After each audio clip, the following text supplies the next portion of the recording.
deal. He's got an early termination option if he wants it. You know you're always angling for the money, which is why he became a free agent after the season ended. This is the king himself on Spectrum Sportsnet and the Road Trippin' podcast on if the purple and gold, the Keys guys, can go back to back. We can. I mean, it's that simple. I mean, we absolutely can. First of all, it all starts with health. You have to have some luck, and you have to have health. If we can stay healthy, but we did get younger. We got the 27-year-old point guard. We got the 27-year-old Six-Man of the Year award in Trez. We got younger. With Mark. You know, we got Mark, who's a Defensive Player of the Year, and his IQ is off the charts, as is LeBron's. Keyshawn J. Will Zubin brought to you by Shell. Get more time to listen to our show by going to Shell and getting 3 things done at once. First, fill up with Shell V-Power Nitro Plus. Save up with the Fuel Rewards program. Snack up to save even more at the pump. Make the most of the stop you need to make with Shell. That news on the contract broken by Woj, who will join us at 8:30 a.m. Eastern. All right, Key, resident Lakers fan, and obviously Jay. Woj there with the tweet on ESPN News if you're watching. Thoughts on repeating and thoughts on having AD back to the tune of 190. Really? You just asked me that? I'm asking you. Coming back? He was never leaving. Remember, I always said, Zubin, superstars don't leave the L.A. Lakers. Players leave the L.A. Lakers for free agency, not superstars. He was never going to Chicago. He's never flirting with this team.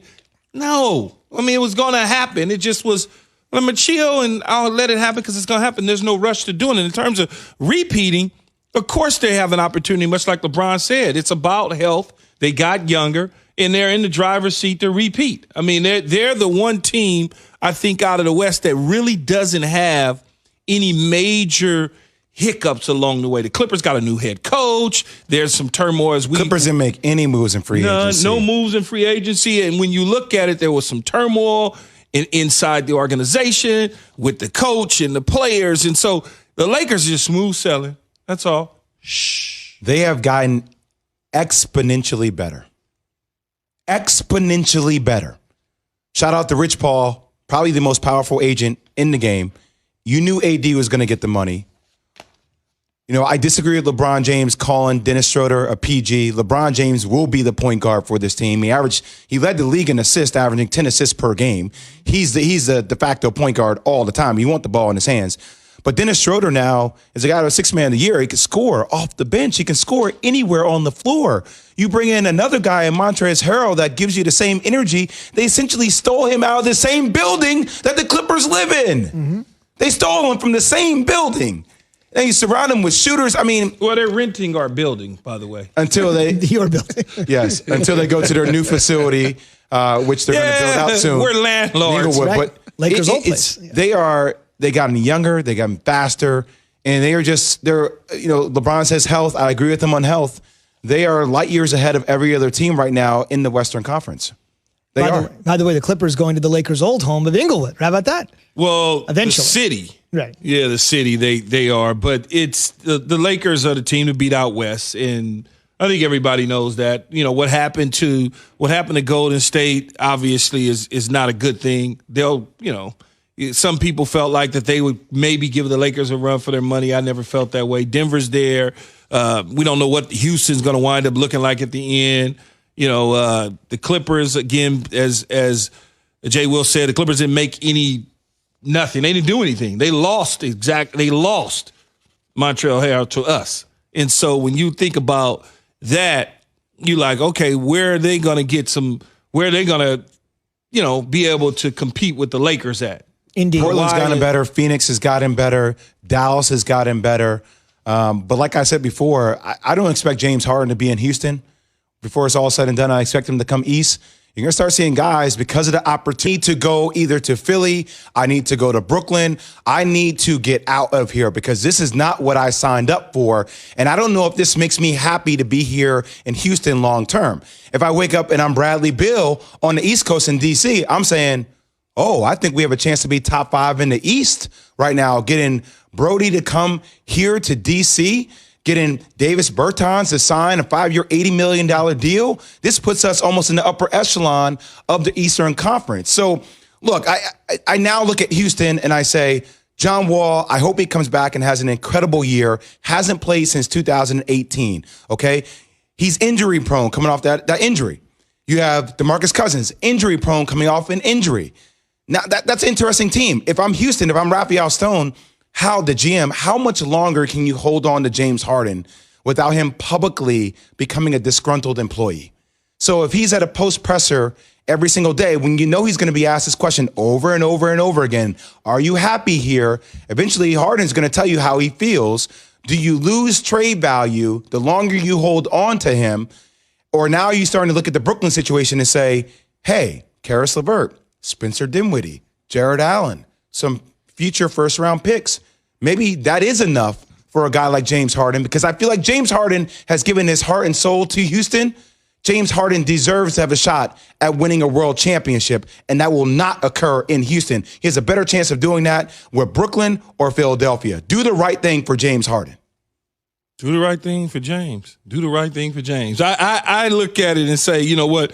This is kind of like for Westbrook going east and Wall going to Houston, they kind of just swapped contracts and players of that style to me. I mean, you get a healthy guy versus a guy that you really don't know a whole lot about unless they've had some private workouts of some sort on video where they've had an opportunity to see him bounce and run around where they can say, okay, I think we're getting a 2018 John Wall pre-injury, so we're okay with that. Boogie Cousins, on the other hand, we know what that, not only from an injury standpoint, but also from an in-shape standpoint, what that's going to look like. In terms of James Harden, and I've always said this, and I will continue to say it until I die, professional athletes, the moment that they tell organizations that they don't want to be there, the organization will try the best to move them.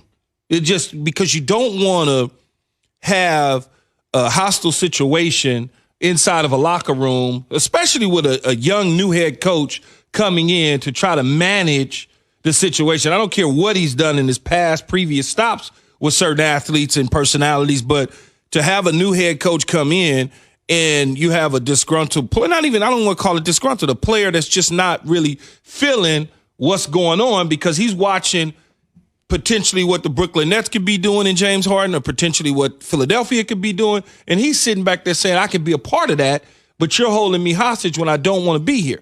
I think Raphael Stone will get around to figuring out how to move James Harden. You got to go one piece at a time. It's too much to try to, to digest when you have to deal with Westbrook, which was probably the easier deal to get done, and you got Harden, both of them on the same table, and you trying to navigate through that. That's a lot. So you want to get one off the table. Now we could turn our attentions to James Harden and potentially a Philadelphia deal or potentially a Brooklyn Nets deal. You revisit that now and see where it goes.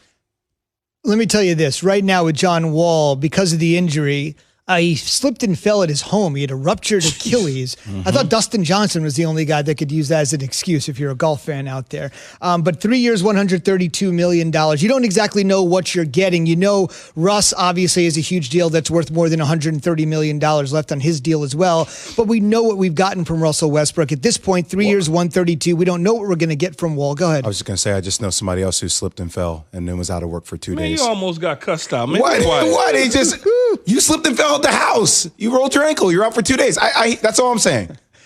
DJ slipped and fell at Augusta. Key slipped and fell in Brooklyn. And John Wall did so in and around the district. Because you're trying to sell a narrative to the people that's listening and looking as if I'm clumsy and non-athletic. No, you're extremely athletic. And I'm not going to have you doing that Your to dog me. came underneath you and you didn't see him early in the morning. I'm just saying, it happens. It's feasible. That's all. No doubt. We're always having fun. So just quickly to go back, you don't know what you're going to get from Wall, as I mentioned, the 700 days, 3 years, 132. But let me ask you it from this particular standpoint, Jay, from an NBA perspective. The Wizards, this wasn't really talked about much because they haven't been talked about much. They were in the bubble. They played 8 games.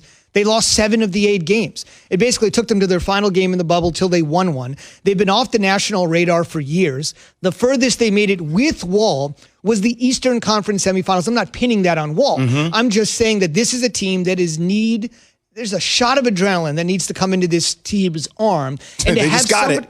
with somebody as exciting as Westbrook, playing at 100 miles an hour like Westbrook, the entertainment factor. I just think there's something there here for Washington, even though everybody's talking about what it means for Houston, the residual for Harden. For Washington, they need to be relevant, and this gives them some relevancy. And first off, to all the haters out there, Key, everybody with all these different narratives, you were talking about narratives before. Well, Brody isn't a guy that helps the culture of your team. That's wrong. Brody does help the culture of your team. Let's talk about what happened to him. He started off slow this year, okay? Then he came on hot. Then he got COVID, missed some time in the bubble, came into the bubble, did decently to come in, and then had an injury to his hamstring. I want you to hear the numbers that he finished the regular season with, averaging 27, 8 rebounds per game, 7 assists, all NBA third team. Now you pair him with a guy like Bradley Beal, that is one of the most prolific scorers we have in the game. Davis Bertans, another guy that shot 43% from the three-point line. The style and pace in which they're going to play in D.C., Eastern Conference is wide open. I mean, look, the Nets are probably the favorite.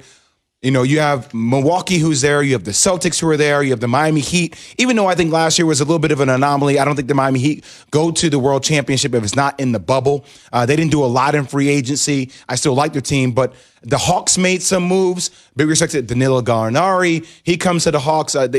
They have the pieces, John. The council there. Trae Young is still there. Rondo's there now. But I think this team could finish top 5 in the East. No question. And that's proof the Wizards won the trade. As Jay says, it's totally wide open now in the East. Proof is brought to you by Pennzoil. Pennzoil synthetic motor oils are made from natural gas. It gives you unbeatable engine protection. The proof's in the Pennzoil, based on Sequence 4A wear test using SAE 5W30. Last couple notes, the NBA season, the regular season begins December 22nd. So both of these teams have less than 3 weeks to try to integrate these 2 new pieces into their lineup. And for the casual NBA fan, Jay mentioned it, for the casual fan that doesn't know how good Bradley Beal is, we're about to find out with that